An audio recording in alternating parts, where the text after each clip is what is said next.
ایک ہفتہ اور گزر گیا۔ عبداللہ نے اب اسماعیل صاحب کے گھر آنا چھوڑ دیا تھا۔ نائمہ کو اس کے ہونے نہ ہونے میں کوئی دلچسپی بھی نہیں تھی۔ اس کی شادی کے دن اب بہت قریب آ چکے تھے۔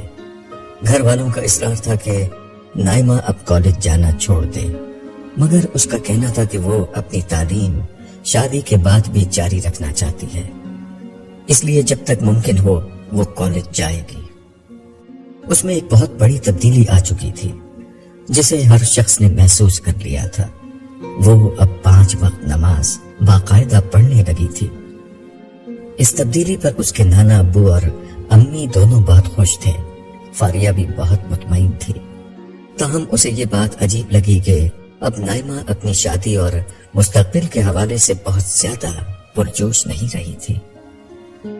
لڑکیاں شادی قریب آنے پر زیادہ خوشی محسوس کرتی ہیں، مگر نائمہ کا معاملہ یہ تھا کہ ایک مہیب اداسی نے اس کا احاطہ کر لیا تھا۔ نائمہ کا مسئلہ کیا تھا اسے نہ کسی نے پوچھا، نہ اس نے کسی کو بتایا۔ سب سمجھ رہے تھے کہ شادی اور آنے والی زندگی کے متوقع اندیشوں نے نائمہ کو خدا کی طرف راغب کر دیا ہے۔ وجہ کچھ بھی ہو، سب خوش تھے۔ پریشانی اگر کوئی تھی تو شادی کے انتظامات کے وسائل جمع کرنے کی تھی، مگر یہ اسماعیل صاحب اور آمنہ بیگم کی پریشانی تھی۔ انہوں نے نائمہ کو اس مسئلے کی خبر تک نہیں ہونے دی تھی۔ وہ نہیں چاہتے تھے کہ ان کی بیٹی کی خوشیوں میں پریشانی کا کوئی شائبہ بھی آئے۔ یہ بات کسی کو نہیں معلوم تھی کہ نائمہ کا اللہ تعالیٰ سے بہت گہرا اور مضبوط تعلق قائم ہو چکا تھا۔ یہ تعلق اس 5 وقت نماز سے کہیں زیادہ گہرا تھا جو وہ بظاہر لوگوں کو پڑھتی ہوئی نظر آتی۔ اس کی دن رات ایک ہی دعا تھی کہ سچائی اس پر کھول دی جائے۔ ایک روز عشاء کی نماز سے فارغ ہو کر وہ مصلی پر بیٹھی ہوئی دعا کر رہی تھی۔ اس کی آنکھیں بند تھیں اور ان سے مسلسل آنسو جاری تھے۔ اسی اثنا میں نانا ابو اس کے کمرے میں داخل ہوئے۔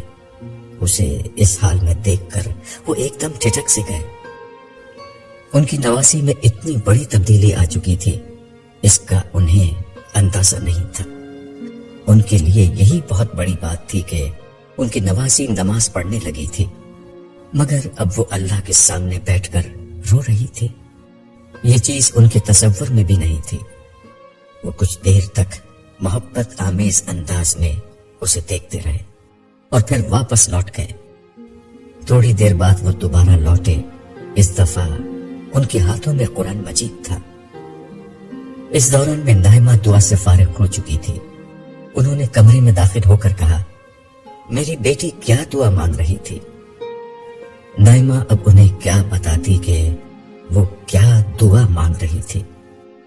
اس کی دعا نہ اپنی ذات کے لیے تھی، نہ اپنے مستقبل کے لیے، نہ اپنی شادی کے بارے میں، نہ اپنی آنے والی زندگی کے بارے میں۔ اس کی دعا صرف سچائی اور حقیقت جاننے کے لیے تھی۔ سچ اب اس کے لیے اتنا قیمتی ہو چکا تھا کہ اس کے سامنے ہر دوسری چیز بے وقت ہو چکی تھی، مگر ظاہر ہے کہ یہ بات وہ ان سے نہیں کہہ سکتی تھی۔ اس نے جواب میں مسکرا کر کہا، میں اللہ سے وہ مانگ رہی تھی جو میرے لیے اس وقت سب سے زیادہ اہم ہے۔ نائمہ کی اس بات کا مطلب نانا ابو وہی سمجھے جو انہیں سمجھنا چاہیے تھا۔ وہ سمجھے ان کی نواسی اپنی شادی اور آنے والی زندگی کے بارے میں دعا مانگ رہی تھی، مگر شرم کے مارے یہ نہیں کہہ سکی، بلکہ ایک مبہم سی بات کہتی۔ انہوں نے شفقت سے نائمہ کے سر پر ہاتھ رکھ کر کہا، مجھے یقین ہے اللہ تعالیٰ میری بیٹی کو اپنی بہترین رحمتوں سے نوازیں گے۔ تمہاری شادی شدہ زندگی اتنی خوشگوار ہوگی کہ تم اپنے آپ کو دنیا کی سب سے خوش نصیب لڑکی سمجھو گی۔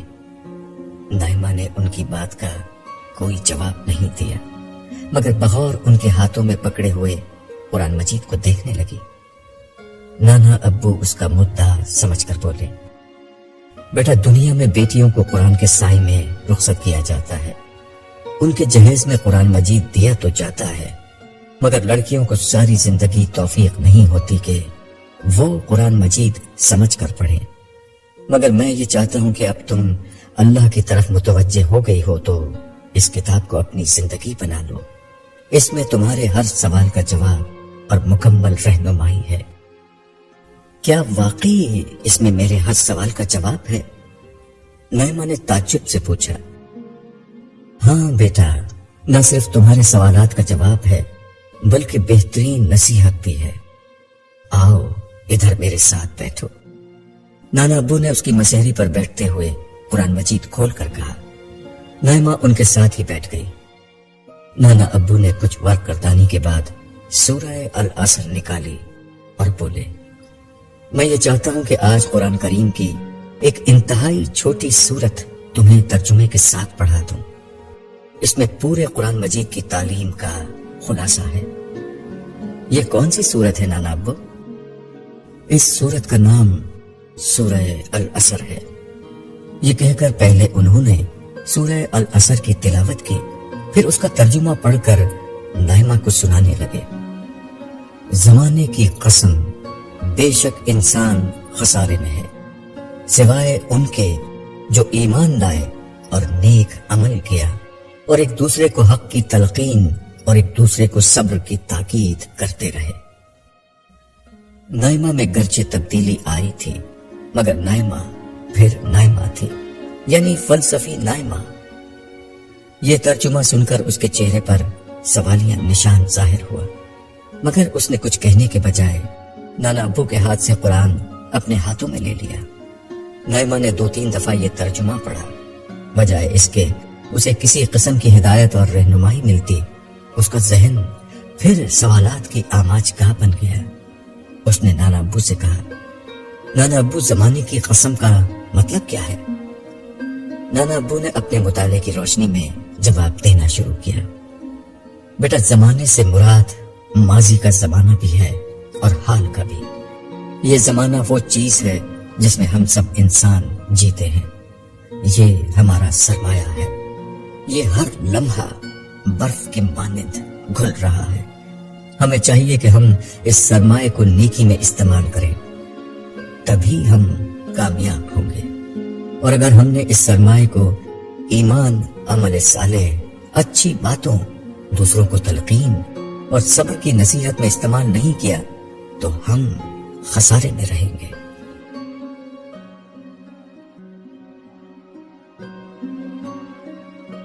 نانا ابو آپ کی یہ بات اس پہلو سے ٹھیک ہے، مگر اس میں مسئلہ یہ ہے کہ زمانے کو اس بات کی گواہی میں پیش کرنا ٹھیک نہیں ہے، اس لیے کہ ماضی اور حال کے زمانے کا سبق اس سے بالکل مختلف ہے۔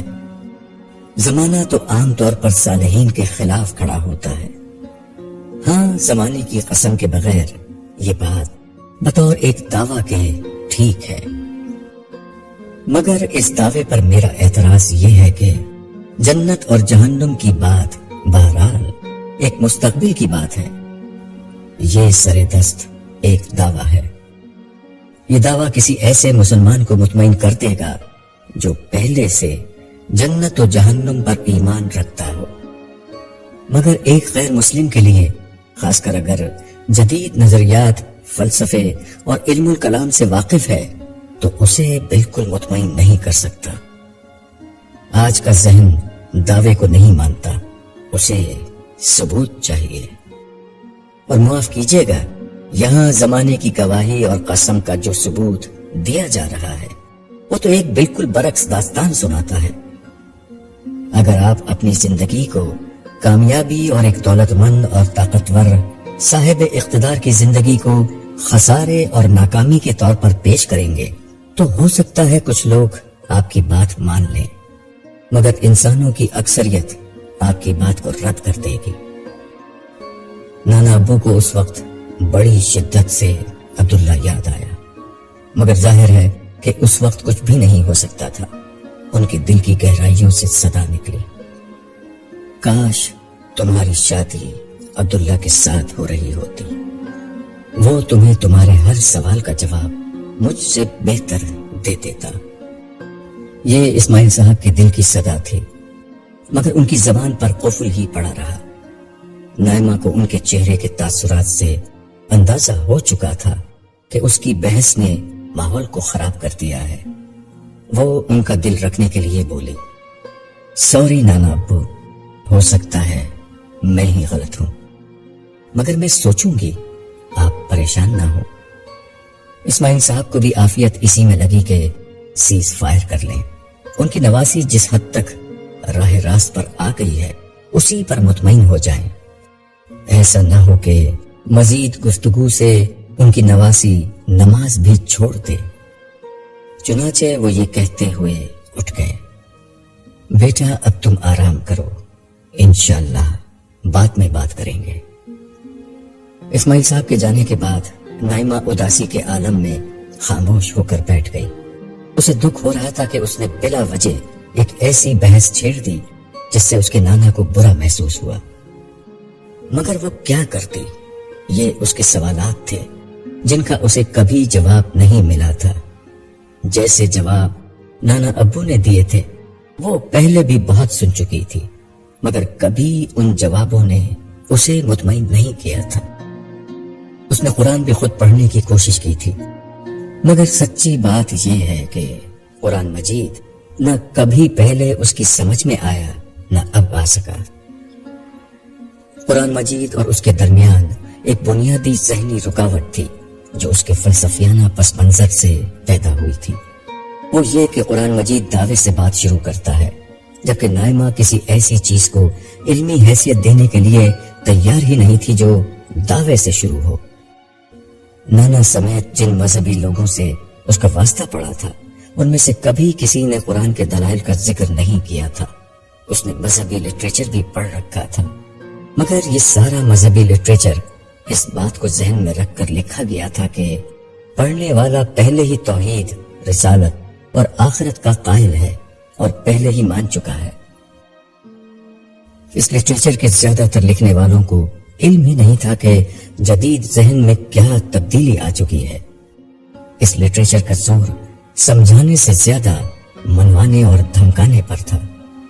پھر اس کا بنیادی ماخذ قرآن مجید کا گہرا فہم بھی نہیں تھا۔ صدیاں ہوئی تھی کہ امت مسلمہ نے قرآن مجید کو اٹھا کر کونے میں رکھ دیا تھا۔ قرآن مجید جس گہرائی میں جا کر گفتگو کرتا ہے وہ حقائق ابھی گنتی کے چند لوگوں تک محدود تھے۔ رہا باقی لٹریچر تو وہ قرآن کے فکر و فلسفے سے زیادہ مسلکی اختلافات، فرقہ واریت، سیاسی سوچ اور فروعی معاملات پر مبنی تھا۔ یہ لٹریچر نائمہ کے لیے بیکار تھا۔ جو کچھ اس لٹریچر میں تھا وہ قرآن میں نہیں تھا، اور جو قرآن میں تھا وہ نائمہ کے فلسفیانہ ذہن کو قبول نہیں تھا۔ اس معاملے میں واحد استثناء عبداللہ کی گفتگو تھی جو انتہائی مدلل اور دل کو چھو لینے والی تھی۔ بقول عبداللہ کے یہ دلائل قرآن سے ماخوذ تھے، مگر ظاہر ہے وہ عبداللہ کے آگے دست سوال دراز نہیں کر سکتی تھی۔ یہ کچھ اس کی انا کا مسئلہ بھی تھا اور کچھ عبداللہ کے پس منظر کا بھی۔ اس پر مستضاد یہ کہ عبداللہ اس کی ماں اور نانا کی محبت میں شریک ہو چکا تھا۔ اس پہلو سے گویا وہ اس کا رقیب بن گیا تھا۔ اپنے رقیب کو وہ رازدان کیسے بناتی؟ اپنے دشمن کے آگے جھکنا اسے بالکل اچھا نہیں لگتا تھا۔ دشمن بھی وہ جسے وہ ٹھکرا چکی تھی، اسی کے سامنے اب وہ سوالی بن کر کیسے چلی جاتی؟ رات کافی ہو چکی تھی۔ نائمہ کو جلد سونے کی عادت تھی۔ وہ سونے لگی تو حسب عادت دانت صاف کیے، پھر دل میں کیا آیا کہ وضو بھی کر لیا۔ بستر پر لیٹنے کے بعد وہ اللہ تعالیٰ سے دعا کرتی رہی۔ اسے اس کے سوالوں کا جواب تو نہیں مل رہا تھا، مگر نہ جانے کیوں اسے اب یہ اعتماد ہو رہا تھا کہ وہ جو کہتی ہے اللہ تعالیٰ سنتے ضرور ہیں۔ اسی سوچ میں غرق وہ نیند کی وادی میں جا پہنچی۔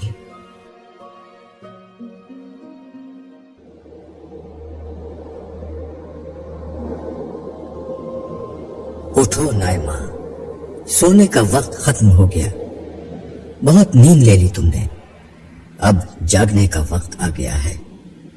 یہ آواز نائمہ کے کانوں میں تیسری دفعہ آئی۔ پہلی 2 دفعہ یہ آواز اتنی ہلکی تھی کہ گہری نیند میں وہ سمجھ ہی نہیں سکی کہ کیا ہو رہا ہے۔ تیسری دفعہ آواز اتنی بلند تھی کہ نائمہ نے خود کو نیند سے بیدار ہوتا ہوا محسوس کیا۔ کچھ دیر تک وہ بے حس و حرکت پڑی رہی۔ اسے سمجھ میں نہیں آ رہا تھا کہ وہ نیند میں ہے یا جاگ چکی ہے۔ اب کوئی آواز اسے نہیں پکار رہی تھی۔ اسے نہیں معلوم تھا کہ وہ کہاں تھی۔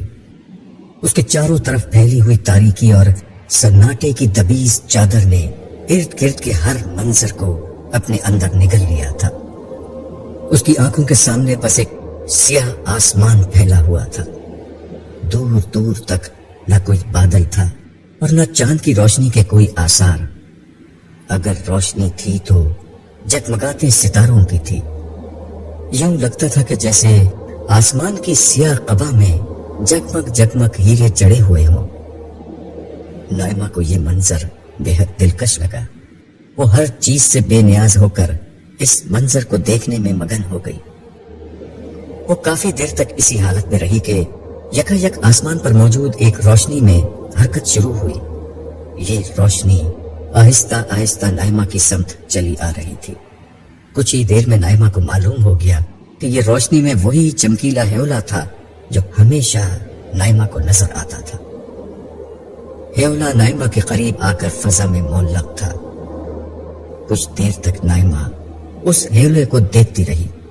وہ شاید اس کی طرف سے کچھ کہے جانے کی منتظر تھی، مگر دیر تک جب کوئی صدا نہ آئی تو وہ بولی، آپ وہی ہے نا جس نے کہا تھا کہ کیا تم سچائی جاننا چاہتی ہو؟ آج میں سچائی جاننا چاہتی ہوں۔ ہیولے سے وہی مانوس سی آواز آئی۔ مجھے معلوم ہے کہ تمہارے ذہن میں کیا سوال ہیں۔ جواب سے پہلے سوال سن لو۔ تم جاننا چاہتی ہو کہ خدا ظلم پر خاموش کیوں رہتا ہے؟ تم جاننا چاہتی ہو خدا محرومیوں کو جنم کیوں دیتا ہے اور کیوں نیک لوگوں کے ساتھ وہ برا ہونے دیتا ہے اور بروں کے ساتھ بھلائی ہونے دیتا ہے؟ تم جاننا چاہتی ہو کہ خدا سچ کھول کر کیوں نہیں بتاتا؟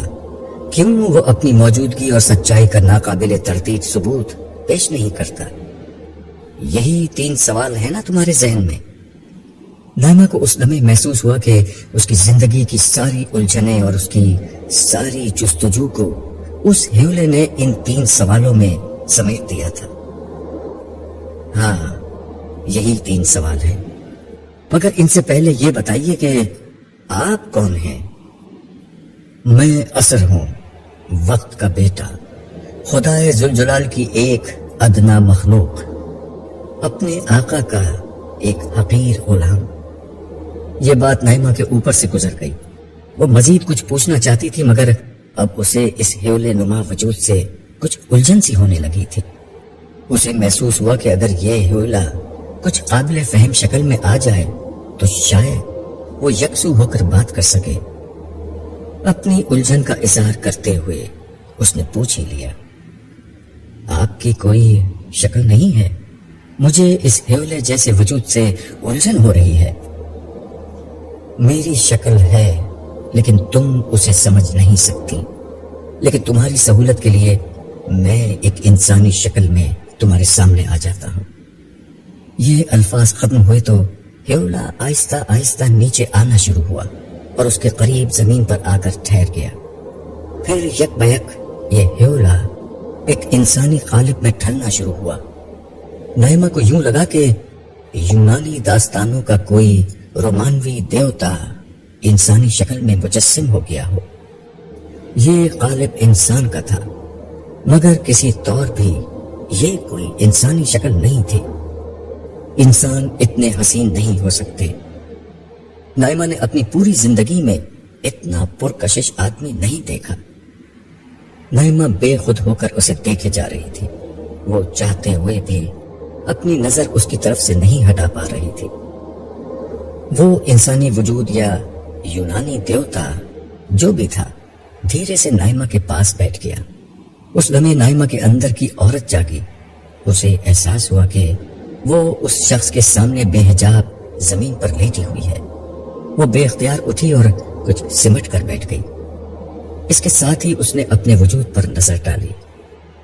یہ دیکھ کر اسے ایک کونا اطمینان ہوا کہ آج وہ پرہنہ نہیں ہے۔ پہلی دفعہ اس کے جسم پر لباس موجود تھا۔ اس کی حالت دیکھ کر اثر کے چہرے پر ہلکی سی مسکراہٹ آ گئی اور وہ بولا، گھبراؤ نہیں، میں انسان نہیں ہوں۔ تم نے انسانی شکل چاہی تھی سو میں اس میں آ گیا۔ نائمہ نے ارد گرد دیکھا، ہر سو گہرا اندھیرا چھایا ہوا تھا۔ اس نے دریافت کیا، میں کہاں ہوں؟ تم انسانوں کی دنیا سے خدا کی دنیا میں بلا لی گئی ہو۔ دنیا والوں کے لیے تم اس وقت سو رہی ہو، لیکن تمہارے اندر کے وجود کو جگا کر میں اس دنیا میں لے آیا ہوں۔ وہ ایک لمحے کے لیے رکا اور گہری مسکراہٹ کے ساتھ بولا، تاکہ تمہارے سوالوں کا جواب دیا جا سکے۔ کیا میں اللہ تعالیٰ سے مل سکوں گی؟ نائمہ نے سوال کیا تو اثر کے چہرے پر ایک رنگ آ کر گزر گیا۔ وہ ادب کے ساتھ گردن چکا کر بولا، نائمہ، اس کائنات میں اربوں کھربوں فرشتے رکوع اور سجدے میں گرے ہوئے اس کی حمد و تسبیح کرتے ہوئے اس بات کے منتظر ہیں کہ خالق کائنات کے حضور پیش ہونے کی سعادت مل جائے۔ ارب ہا ارب سال گزر جاتے ہیں مگر انہیں موقع نہیں ملتا۔ پھر اس نے گردن اٹھائی اور نائمہ کو رشک بھری نظروں سے دیکھتے ہوئے کہا، تم انسان دنیا کی خوش نصیب ترین مخلوق ہو جنہیں یہ موقع ملا ہے کہ تم عنقریب مالک کائنات کا دیدار کر سکو گے۔ مگر کے بعد اس نے لمحہ بھر توقف کیا اور ایک تلخ حقیقت کے بیان کے ساتھ اپنی بات پوری کر دی، تم انسان بہت بد نصیب ہو، تمہاری اکثریت نے یہ موقع ہمیشہ کے لیے ضائع کر دیا۔ مگر اس میں ہمارا کیا قصور ہے؟ ہمارے ساتھ تو خود بہت ظلم ہوتا ہے۔ یہاں کوئی راستہ بتانے والا نہیں، گمراہ کرنے والے لوگ بہت ہیں۔ غلط کہا تم نے، ہدایت اللہ تعالیٰ نے اپنے ذمہ لے رکھی ہے۔ یہاں یہ ممکن ہی نہیں کہ کوئی انسان دیانتداری کے ساتھ سچائی تلاش کرے اور اسے نہ پا سکے، مگر تم انسان اپنے تعصبات، خواہشات اور جذبات سے اوپر نہیں اٹھتے، اس لیے ہدایت سے محروم رہ جاتے ہو۔ ہدایت کیا ہوتی ہے؟ یہاں تو ہر شخص اور ہر گروہ کی اپنی سچائی ہے، ہم کس کی بات مانیں اور کس کی بات نہ مانیں۔ نائمہ نے اپنے اور اپنے جیسے اور بہت سے دیگر لوگوں کا المیہ ایک سوال کی شکل میں سامنے رکھ دیا۔ ہدایت خدا کی نظر نہ آنے والی ذات کو عقل کی آنکھوں سے دریافت کر لینے کا نام ہے۔ یہ کائنات میں پھیلے آثار کی بنیاد پر اس کی اعلیٰ صفات کو دریافت کر لینے کا نام ہے۔ یہ اس کی عظمت اور محبت کے احساس میں جینے کا نام ہے۔ یہی وہ سچائی ہے جس پر کائنات کا ذرہ ذرہ شاہد ہے۔ یہاں ہر چیز اپنے مالک کے وجود، رحمت، ربوبیت اور عنایات کی گواہ ہے۔ مالک نے کائنات کی ہر شے کو تم انسانوں کی خدمت میں لگا رکھا ہے، مگر تم کبھی بھولے سے بھی نہیں سوچتے کہ ہر لمحہ تم کس کی عنایتوں میں جیتے ہو۔ وہ اگر ہوا بند کر دے تو تم ایک لمحے میں مر جاؤ گے، وہ پانی بند کر دے تو پیاس سے تڑپ تڑپ کر مر جاؤ۔ سورج، سمندر، بادل، دریا، فضا، غرض آسمان و زمین کی ہر شے تمہاری خدمت کرتی ہے۔ تمہارے ہاتھ پاؤں، اعضاء و قوا، دیکھنے اور سننے کی صلاحیت سب اس کی عطا ہے۔ تمہیں کبھی توفیق نہیں ہوتی کہ دل سے اس کا شکر کرو، اس سے محبت کرو، اس کی عظمت کے احساس میں جیو۔ نائمہ کا سر اعتراف میں جھک گیا۔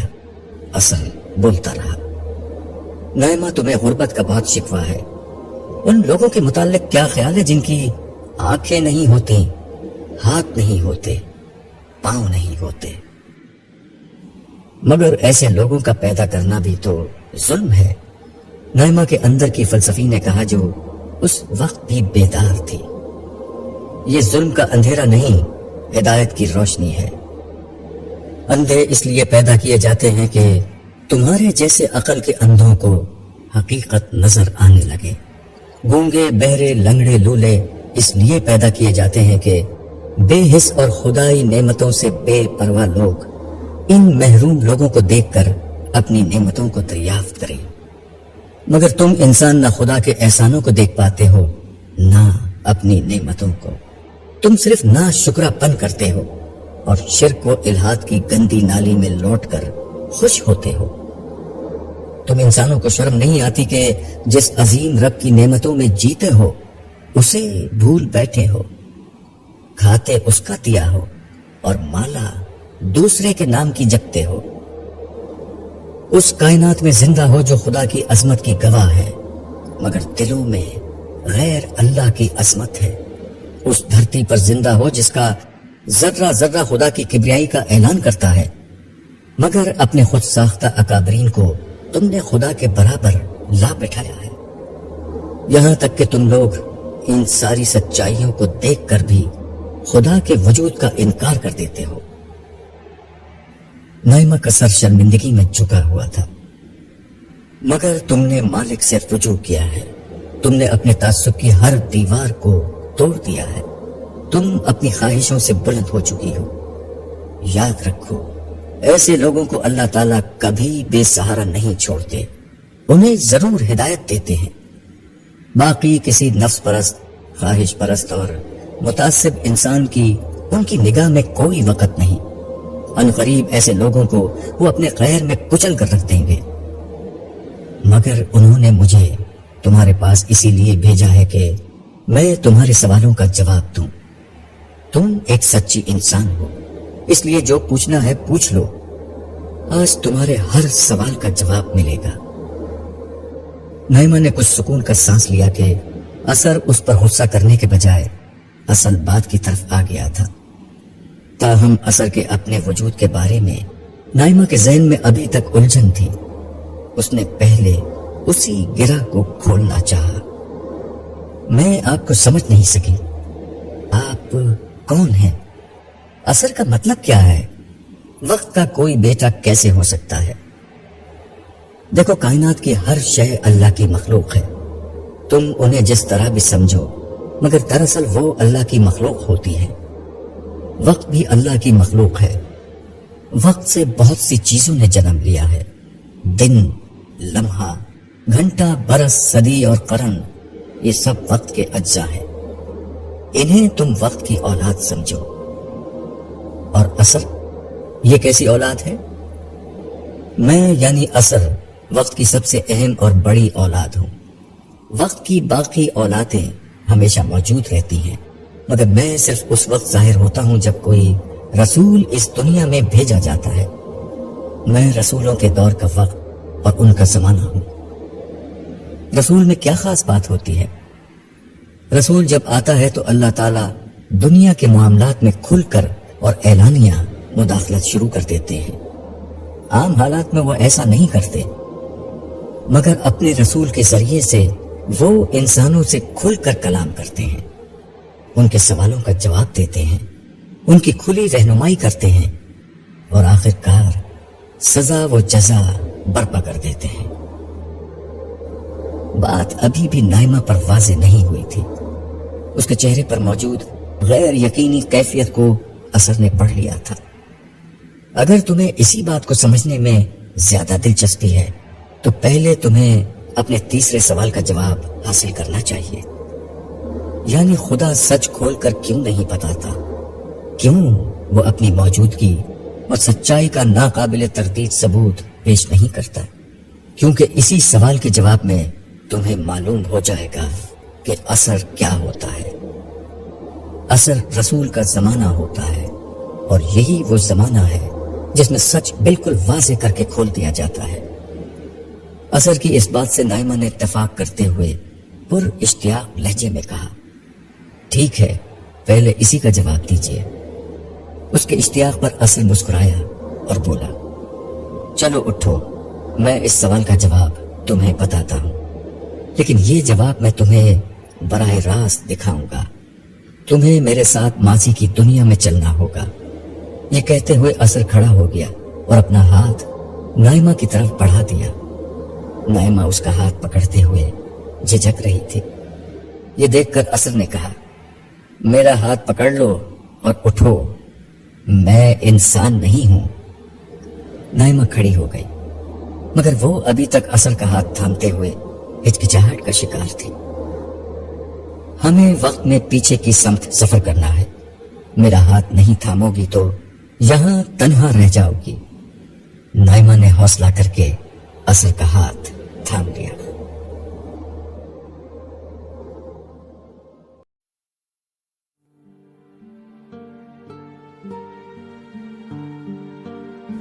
ایک ہفتہ اور گزر گیا۔ عبداللہ نے اب اسماعیل صاحب کے گھر آنا چھوڑ دیا تھا۔ نائمہ کو اس کے ہونے نہ ہونے میں کوئی دلچسپی بھی نہیں تھی۔ اس کی شادی کے دن اب بہت قریب آ چکے تھے۔ گھر والوں کا اصرار تھا کہ نائمہ اب کالج جانا چھوڑ دے، مگر اس کا کہنا تھا کہ وہ اپنی تعلیم شادی کے بعد بھی جاری رکھنا چاہتی ہے، اس لیے جب تک ممکن ہو وہ کالج جائے گی۔ اس میں ایک بہت بڑی تبدیلی آ چکی تھی جسے ہر شخص نے محسوس کر لیا تھا۔ وہ اب 5 وقت نماز باقاعدہ پڑھنے لگی تھی۔ اس تبدیلی پر اس کے نانا ابو اور امی دونوں بہت خوش تھے۔ فاریہ بھی بہت مطمئن تھی، تاہم اسے یہ بات عجیب لگی کہ اب نائمہ اپنی شادی اور مستقبل کے حوالے سے بہت زیادہ پرجوش نہیں رہی تھی۔ لڑکیاں شادی قریب آنے پر زیادہ خوشی محسوس کرتی ہیں، مگر نائمہ کا معاملہ یہ تھا کہ ایک محیب اداسی نے اس کا احاطہ کر لیا تھا۔ نائمہ کا مسئلہ کیا تھا اسے نہ کسی نے پوچھا، نہ اس نے کسی کو بتایا۔ سب سمجھ رہے تھے کہ شادی اور آنے والی زندگی کے متوقع اندیشوں نے نائمہ کو خدا کی طرف راغب کر دیا ہے۔ وجہ کچھ بھی ہو، سب خوش تھے۔ پریشانی اگر کوئی تھی تو شادی کے انتظامات کے وسائل جمع کرنے کی تھی، مگر یہ اسماعیل صاحب اور آمنہ بیگم کی پریشانی تھی۔ انہوں نے نائمہ کو اس مسئلے کی خبر تک نہیں ہونے دی تھی۔ وہ نہیں چاہتے تھے کہ ان کی بیٹی کی خوشیوں میں پریشانی کا کوئی شائبہ بھی آئے۔ یہ بات کسی کو نہیں معلوم تھی کہ نائمہ کا اللہ تعالیٰ سے بہت گہرا اور مضبوط تعلق قائم ہو چکا تھا۔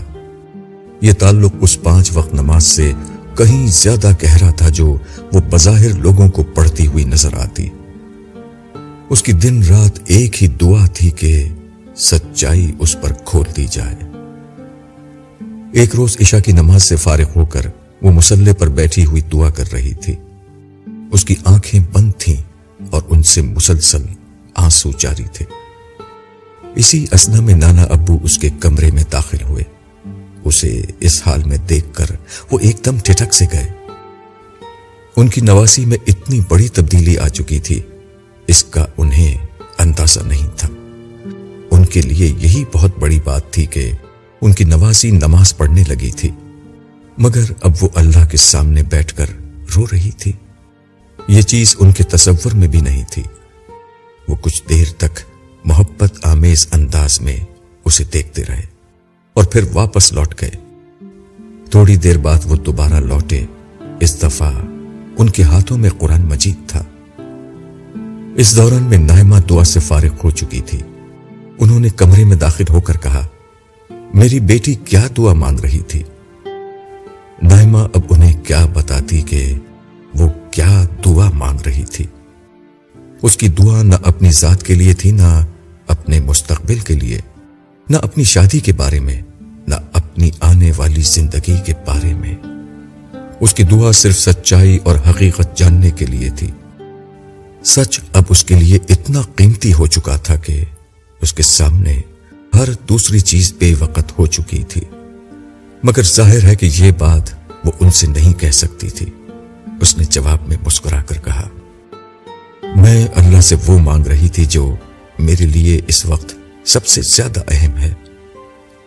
نائمہ کی اس بات کا مطلب نانا ابو وہی سمجھے جو انہیں سمجھنا چاہیے تھا۔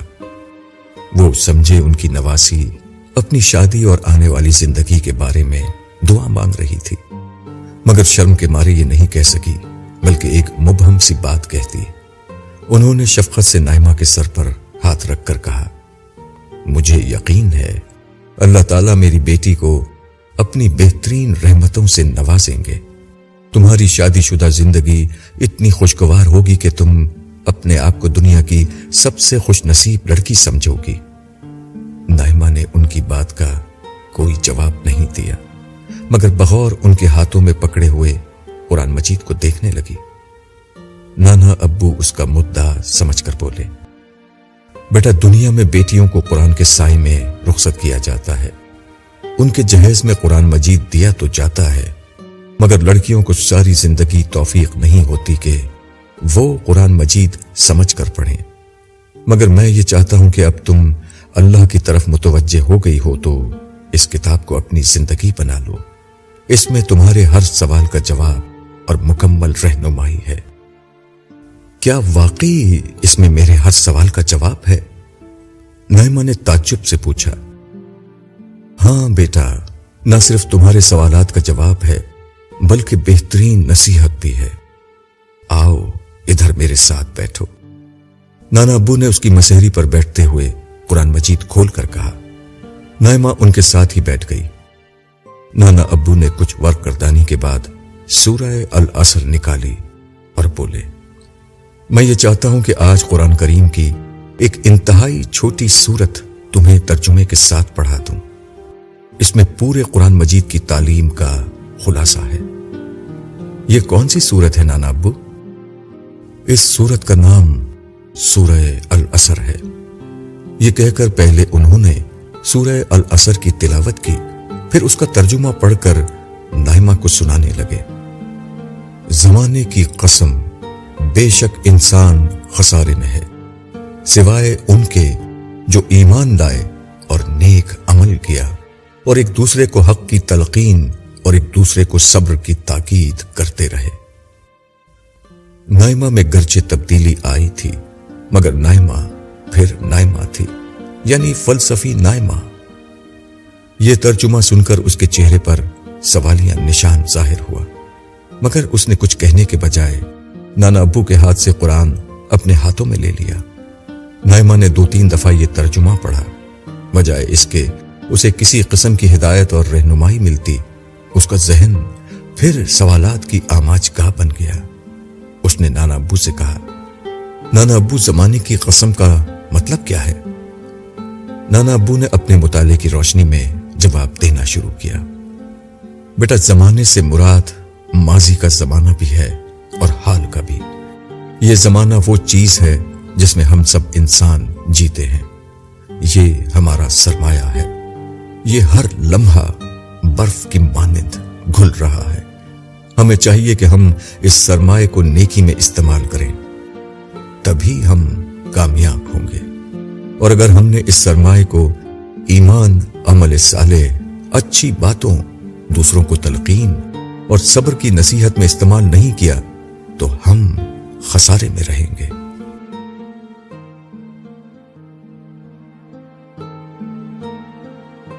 نانا ابو آپ کی یہ بات اس پہلو سے ٹھیک ہے، مگر اس میں مسئلہ یہ ہے کہ زمانے کو اس بات کی گواہی میں پیش کرنا ٹھیک نہیں ہے، اس لیے کہ ماضی اور حال کے زمانے کا سبق اس سے بالکل مختلف ہے۔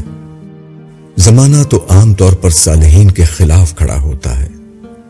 ہاں، زمانے کی قسم کے بغیر یہ بات بطور ایک دعویٰ کے ٹھیک ہے، مگر اس دعوے پر میرا اعتراض یہ ہے کہ جنت اور جہنم کی بات بہرحال ایک مستقبل کی بات ہے، یہ سر دست ایک دعویٰ ہے۔ یہ دعویٰ کسی ایسے مسلمان کو مطمئن کر دے گا جو پہلے سے جنت و جہنم پر ایمان رکھتا ہو، مگر ایک غیر مسلم کے لیے، خاص کر اگر جدید نظریات، فلسفے اور علم الکلام سے واقف ہے، تو اسے بالکل مطمئن نہیں کر سکتا۔ آج کا ذہن دعوے کو نہیں مانتا، اسے ثبوت چاہیے۔ اور معاف کیجیے گا، یہاں زمانے کی گواہی اور قسم کا جو ثبوت دیا جا رہا ہے وہ تو ایک بالکل برعکس داستان سناتا ہے۔ اگر آپ اپنی زندگی کو کامیابی اور ایک دولت مند اور طاقتور صاحب اقتدار کی زندگی کو خسارے اور ناکامی کے طور پر پیش کریں گے تو ہو سکتا ہے کچھ لوگ آپ کی بات مان لیں، مگر انسانوں کی اکثریت آپ کی بات کو رد کر دے گی۔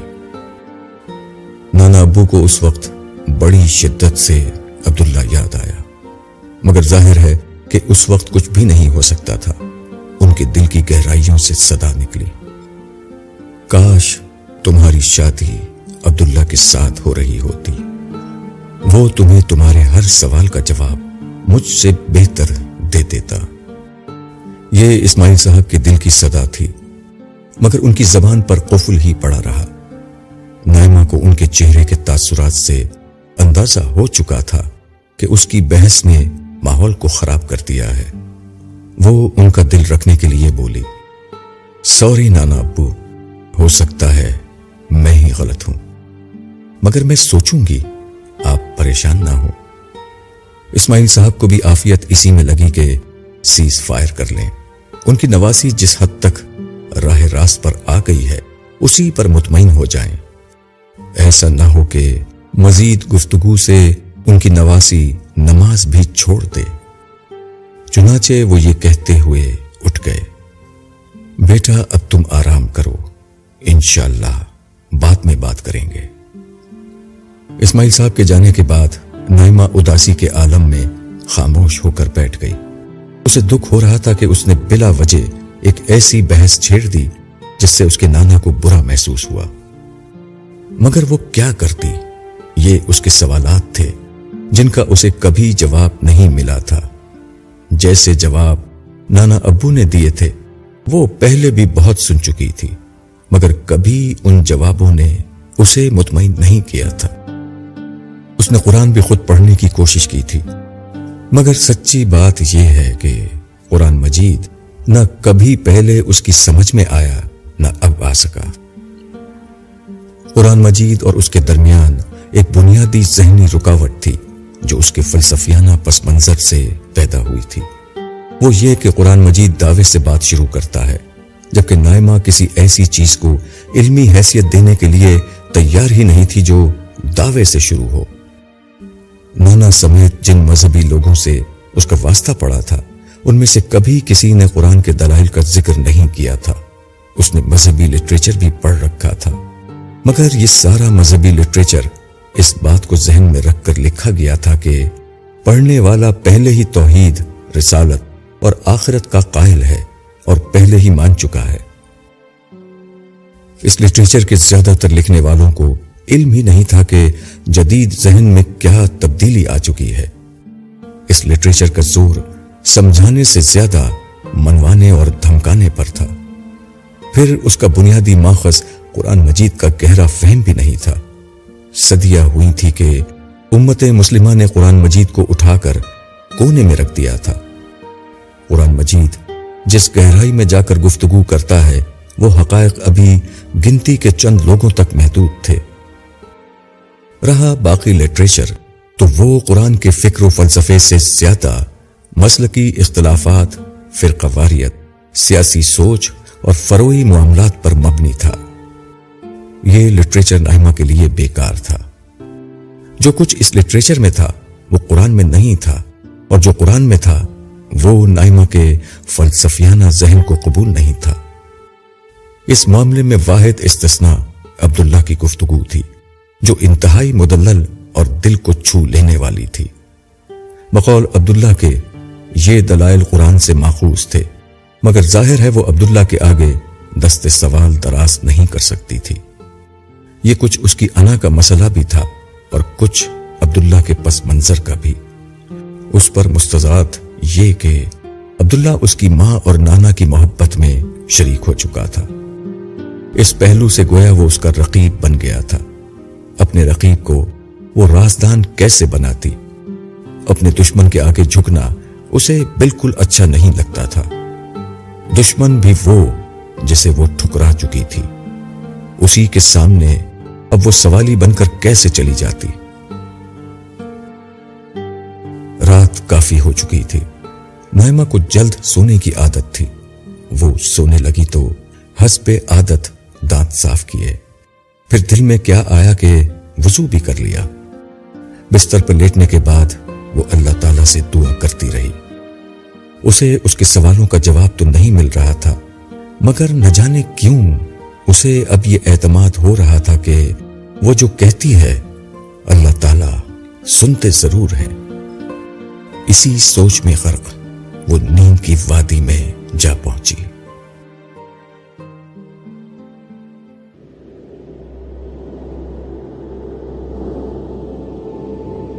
اٹھو نائمہ، سونے کا وقت ختم ہو گیا، بہت نیند لے لی تم نے، اب جاگنے کا وقت آ گیا ہے۔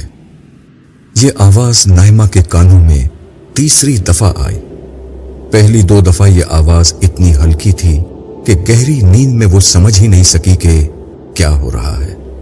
تیسری دفعہ آواز اتنی بلند تھی کہ نائمہ نے خود کو نیند سے بیدار ہوتا ہوا محسوس کیا۔ کچھ دیر تک وہ بے حس و حرکت پڑی رہی۔ اسے سمجھ میں نہیں آ رہا تھا کہ وہ نیند میں ہے یا جاگ چکی ہے۔ اب کوئی آواز اسے نہیں پکار رہی تھی۔ اسے نہیں معلوم تھا کہ وہ کہاں تھی۔ اس کے چاروں طرف پھیلی ہوئی تاریکی اور سناٹے کی دبیز چادر نے ارد گرد کے ہر منظر کو اپنے اندر نگل لیا تھا۔ اس کی آنکھوں کے سامنے بس ایک سیاہ آسمان پھیلا ہوا تھا۔ دور دور تک نہ کوئی بادل تھا اور نہ چاند کی روشنی کے کوئی آثار۔ اگر روشنی تھی تو جگمگاتے ستاروں کی تھی۔ یوں لگتا تھا کہ جیسے آسمان کی سیاہ قبا میں جگمگ جگمگ ہیرے جڑے ہوئے ہوں۔ نائمہ کو یہ منظر بے حد دلکش لگا۔ وہ ہر چیز سے بے نیاز ہو کر اس منظر کو دیکھنے میں مگن ہو گئی۔ وہ کافی دیر تک اسی حالت میں رہی کہ یکا یک آسمان پر موجود ایک روشنی میں حرکت شروع ہوئی۔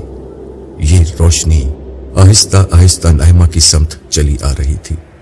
کچھ ہی دیر میں نائمہ کو معلوم ہو گیا کہ یہ روشنی میں وہی چمکیلا ہیولا تھا جو ہمیشہ نائمہ کو نظر آتا تھا۔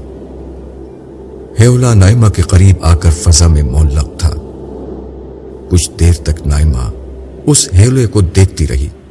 وہ شاید اس کی طرف سے کچھ کہے جانے کی منتظر تھی، مگر دیر تک جب کوئی صدا نہ آئی تو وہ بولی، آپ وہی ہیں نا جس نے کہا تھا کہ کیا تم سچائی جاننا چاہتی ہو؟ آج میں سچائی جاننا چاہتی ہوں۔ ہیولے سے وہی مانوس سی آواز آئی۔ مجھے معلوم ہے کہ تمہارے ذہن میں کیا سوال ہیں، جواب سے پہلے سوال سن لو۔ تم جاننا چاہتی ہو کہ خدا ظلم پر خاموش کیوں رہتا ہے؟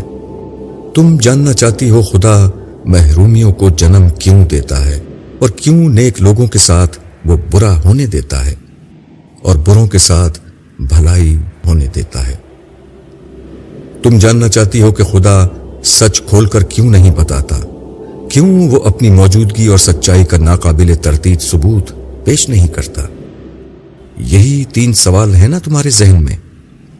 نائمہ کو اس لمحے محسوس ہوا کہ اس کی زندگی کی ساری الجھنیں اور اس کی ساری جستجو کو اس ہیولے نے ان 3 سوالوں میں سمیٹ دیا تھا۔ ہاں، یہی 3 سوال ہیں، مگر ان سے پہلے یہ بتائیے کہ آپ کون ہیں؟ میں عصر ہوں، وقت کا بیٹا، خدائے ذوالجلال کی ایک ادنا مخلوق، اپنے آقا کا ایک حقیر غلام۔ یہ بات نائمہ کے اوپر سے گزر گئی۔ وہ مزید کچھ پوچھنا چاہتی تھی، مگر اب اسے اس ہیولے نما وجود سے کچھ الجھن سی ہونے لگی تھی۔ اسے محسوس ہوا کہ اگر یہ ہیولا کچھ قابل فہم شکل میں آ جائے تو شاید وہ یکسو ہو کر بات کر سکے۔ اپنی الجھن کا اظہار کرتے ہوئے اس نے پوچھ ہی لیا، آپ کی کوئی شکل نہیں ہے؟ مجھے اس ہیولے جیسے وجود سے الجھن ہو رہی ہے۔ میری شکل ہے لیکن تم اسے سمجھ نہیں سکتی، لیکن تمہاری سہولت کے لیے میں ایک انسانی شکل میں تمہارے سامنے آ جاتا ہوں۔ یہ الفاظ ختم ہوئے تو ہیولا آہستہ آہستہ نیچے آنا شروع ہوا اور اس کے قریب زمین پر آ کر ٹھہر گیا۔ پھر یک بیک یہ ہیولا ایک انسانی قالب میں ڈھلنا شروع ہوا۔ نائمہ کو یوں لگا کہ یونانی داستانوں کا کوئی رومانوی دیوتا انسانی شکل میں مجسم ہو گیا ہو۔ یہ قالب انسان کا تھا، مگر کسی طور بھی یہ کوئی انسانی شکل نہیں تھی۔ انسان اتنے حسین نہیں ہو سکتے۔ نائمہ نے اپنی پوری زندگی میں اتنا پرکشش آدمی نہیں دیکھا۔ نائمہ بے خود ہو کر اسے دیکھے جا رہی تھی۔ وہ چاہتے ہوئے بھی اپنی نظر اس کی طرف سے نہیں ہٹا پا رہی تھی۔ وہ انسانی وجود یا یونانی دیوتا جو بھی تھا دھیرے سے نائمہ کے پاس بیٹھ گیا۔ اس لمحے نائمہ کے اندر کی عورت جاگی۔ اسے احساس ہوا کہ وہ اس شخص کے سامنے بے حجاب زمین پر لیٹی ہوئی ہے۔ وہ بے اختیار اٹھی اور کچھ سمٹ کر بیٹھ گئی۔ اس کے ساتھ ہی اس نے اپنے وجود پر نظر ڈالی۔ یہ دیکھ کر اسے ایک گونا اطمینان ہوا کہ آج وہ پرہانہ نہیں ہے۔ پہلی دفعہ اس کے جسم پر لباس موجود تھا۔ اس کی حالت دیکھ کر اثر کے چہرے پر ہلکی سی مسکراہٹ آ گئی اور وہ بولا، گھبراؤ نہیں، میں انسان نہیں ہوں۔ تم نے انسانی شکل چاہی تھی سو میں اس میں آ گیا۔ نائمہ نے ارد گرد دیکھا، ہر سو گہرا اندھیرا چھایا ہوا تھا۔ اس نے دریافت کیا، میں کہاں ہوں؟ تم انسانوں کی دنیا سے خدا کی دنیا میں بلا لی گئی ہو۔ دنیا والوں کے لیے تم اس وقت سو رہی ہو، لیکن تمہارے اندر کے وجود کو جگا کر میں اس دنیا میں لے آیا ہوں۔ وہ ایک لمحے کے لیے رکا اور گہری مسکراہٹ کے ساتھ بولا، تاکہ تمہارے سوالوں کا جواب دیا جا سکے۔ کیا میں اللہ تعالیٰ سے مل سکوں گی؟ نائمہ نے سوال کیا تو اثر کے چہرے پر ایک رنگ آ کر گزر گیا۔ وہ ادب کے ساتھ گردن چکا کر بولا، نائمہ، اس کائنات میں اربوں کھربوں فرشتے رکوع اور سجدے میں گرے ہوئے اس کی حمد و تسبیح کرتے ہوئے اس بات کے منتظر ہیں کہ خالق کائنات کے حضور پیش ہونے کی سعادت مل جائے۔ ارب ہا ارب سال گزر جاتے ہیں مگر انہیں موقع نہیں ملتا۔ پھر اس نے گردن اٹھائی اور نائمہ کو رشک بھری نظروں سے دیکھتے ہوئے کہا، تم انسان دنیا کی خوش نصیب ترین مخلوق ہو جنہیں یہ موقع ملا ہے کہ تم عنقریب مالک کائنات کا دیدار کر سکو گے۔ مگر کے بعد اس نے لمحہ بھر توقف کیا اور ایک تلخ حقیقت کے بیان کے ساتھ اپنی بات پوری کر دی۔ تم انسان بہت بد نصیب ہو، تمہاری اکثریت نے یہ موقع ہمیشہ کے لیے ضائع کر دیا۔ مگر اس میں ہمارا کیا قصور ہے؟ ہمارے ساتھ تو خود بہت ظلم ہوتا ہے۔ یہاں کوئی راستہ بتانے والا نہیں، گمراہ کرنے والے لوگ بہت ہیں۔ غلط کہا تم نے، ہدایت اللہ تعالیٰ نے اپنے ذمے لے رکھی ہے۔ یہاں یہ ممکن ہی نہیں کہ کوئی انسان دیانتداری کے ساتھ سچائی تلاش کرے اور اسے نہ پا سکے۔ مگر تم انسان اپنے تعصبات، خواہشات اور جذبات سے اوپر نہیں اٹھتے، اس لیے ہدایت سے محروم رہ جاتے ہو۔ ہدایت کیا ہوتی ہے؟ یہاں تو ہر شخص اور ہر گروہ کی اپنی سچائی ہے۔ ہم کس کی بات مانیں اور کس کی بات نہ مانیں؟ نائمہ نے اپنے اور اپنے جیسے اور بہت سے دیگر لوگوں کا المیہ ایک سوال کی شکل میں سامنے رکھ دیا۔ ہدایت خدا کی نظر نہ آنے والی ذات کو عقل کی آنکھوں سے دریافت کر لینے کا نام ہے۔ یہ کائنات میں پھیلے آثار کی بنیاد پر اس کی اعلیٰ صفات کو دریافت کر لینے کا نام ہے۔ یہ اس کی عظمت اور محبت کے احساس میں جینے کا نام ہے۔ یہی وہ سچائی ہے جس پر کائنات کا ذرہ ذرہ شاہد ہے۔ یہاں ہر چیز اپنے مالک کے وجود، رحمت، ربوبیت اور عنایات کی گواہ ہے۔ مالک نے کائنات کی ہر شے کو تم انسانوں کی خدمت میں لگا رکھا ہے، مگر تم کبھی بھولے سے بھی نہیں سوچتے کہ ہر لمحہ تم کس کی عنایتوں میں جیتے ہو۔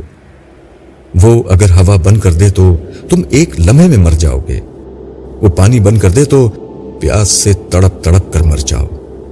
سورج، سمندر، بادل، دریا، فضا، غرض آسمان و زمین کی ہر شے تمہاری خدمت کرتی ہے۔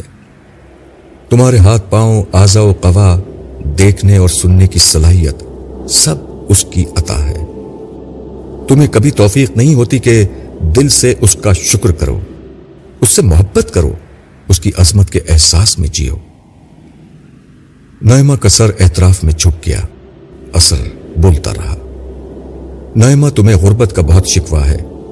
ان لوگوں کے متعلق کیا خیال ہے جن کی آنکھیں نہیں ہوتی، ہاتھ نہیں ہوتے، پاؤں نہیں ہوتے؟ مگر ایسے لوگوں کا پیدا کرنا بھی تو ظلم ہے، نائمہ کے اندر کی فلسفی نے کہا، جو اس وقت بھی بیدار تھی۔ یہ ظلم کا اندھیرا نہیں، ہدایت کی روشنی ہے۔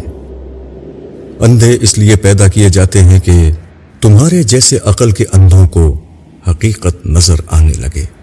گونگے، بہرے، لنگڑے، لولے اس لیے پیدا کیے جاتے ہیں کہ بے حس اور خدائی نعمتوں سے بے پرواہ لوگ ان محروم لوگوں کو دیکھ کر اپنی نعمتوں کو دریافت کریں۔ مگر تم انسان نہ خدا کے احسانوں کو دیکھ پاتے ہو، نہ اپنی نعمتوں کو۔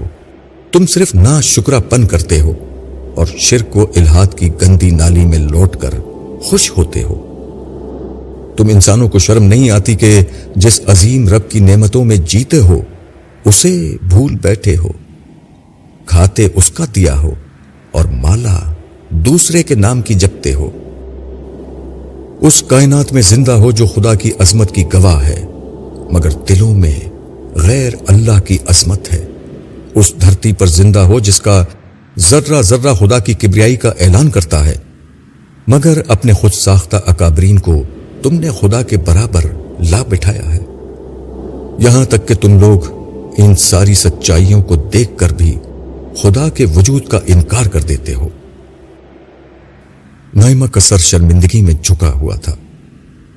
مگر تم نے مالک سے رجوع کیا ہے، تم نے اپنے تعصب کی ہر دیوار کو توڑ دیا ہے، تم اپنی خواہشوں سے بلند ہو چکی ہو۔ یاد رکھو، ایسے لوگوں کو اللہ تعالیٰ کبھی بے سہارا نہیں چھوڑتے، انہیں ضرور ہدایت دیتے ہیں۔ باقی کسی نفس پرست، خواہش پرست اور متعصب انسان کی ان کی نگاہ میں کوئی وقت نہیں۔